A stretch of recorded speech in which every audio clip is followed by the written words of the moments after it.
What's up, y'all? So I get asked all the time about Chaturanga in pretty much every single one of my yoga classes. I get asked what a Chaturanga is it a flow, is it a pose, how do I do it, why are we doing so many, is this going to help me? Yes, it will, and I will show you.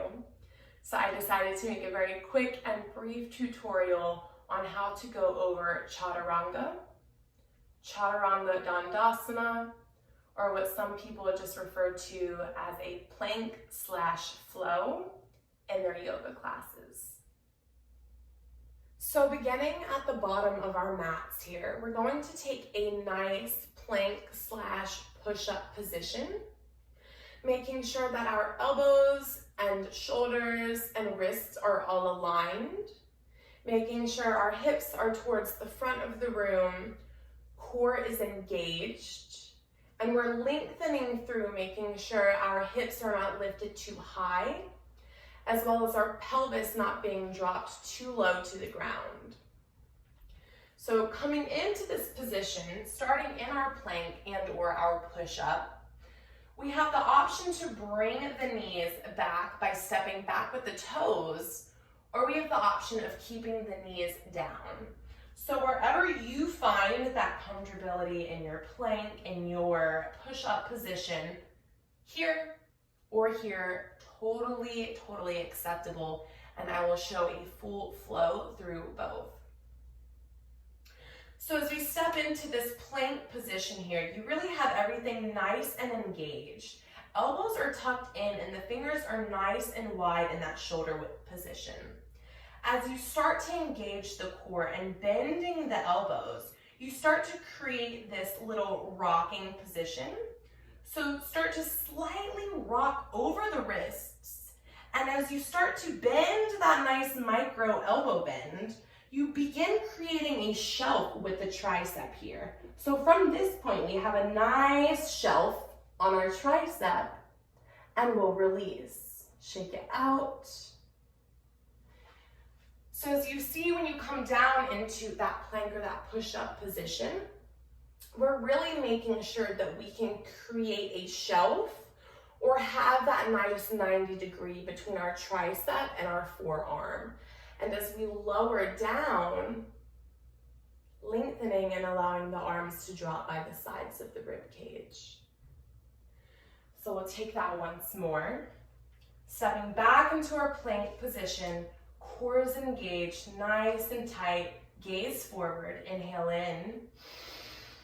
And as you exhale, slowly rock over the wrist, bend the elbows, and start to lower down as if you were lowering into that push-up. Core is engaged, nice shelf here. Good, and as we lower down, untuck the toes, arms are by the rib cage. In a flow or in a class, typically here you will come up to cobra or upward facing dog. So wherever you're at, engaging those lower back muscles, that would be the second part of your Chaturanga.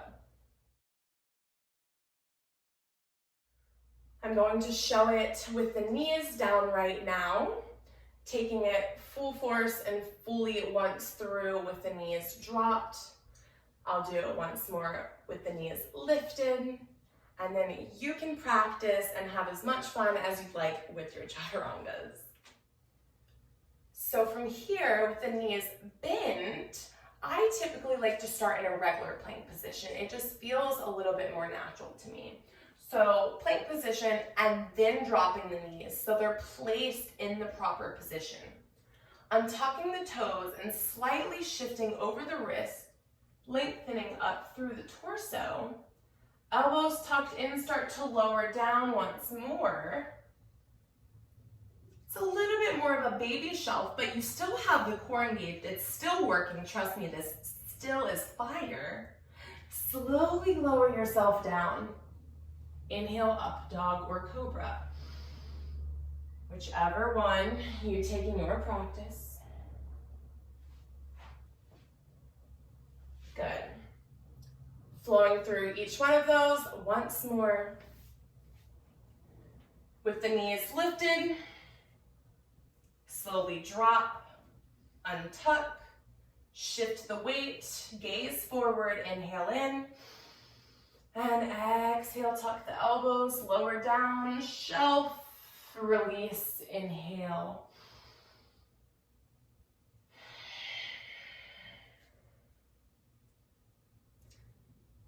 Knees lifted.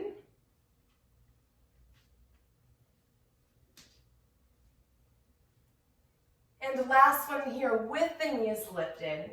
Nice plank position, core is engaged. Start to rock forward over the wrist. Big inhale. And exhale, start to lower down. Create that shelf, engage the core, squeeze. 2, lower, inhale. Cobra or upward facing dog. And as you exhale, you may push back to child's pose, downward facing dog, or whatever pose your yoga teacher, your self-practice, and your body is calling and asking for you to go to. Thank you so much for watching this tutorial.